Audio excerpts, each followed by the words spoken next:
14 milliard dollardan ortiq pulini xayriya qilgan milliarder. Tasavvur qiling, bir kishi butun boyligini jamg'arib, keyin uni boshqalarga hadya qildi.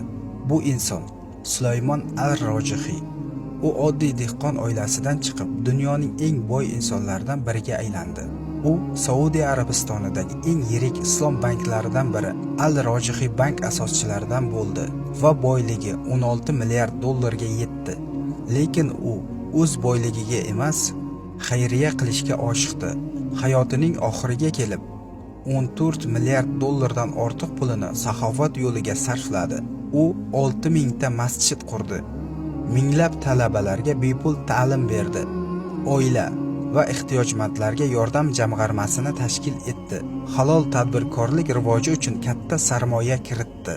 Sulaymon al-Rojihiy nafaqat pulini, balki dehqonchilikdan kelgan daromadini ham xayriya qilgan. Uning 200 ming tup xurmo daraxti bor va har yili Ramazon oyida tonnalab xurmo bepul tarqatiladi. U shunday derdi: boylik sinov. Uni to'g'ri ishlata olsang, haqiqiy g'olib sen bo'lasan. Bizda milliardlar bo'lmasa ham yaxshilik va mehr ulashish imkoniyati bor.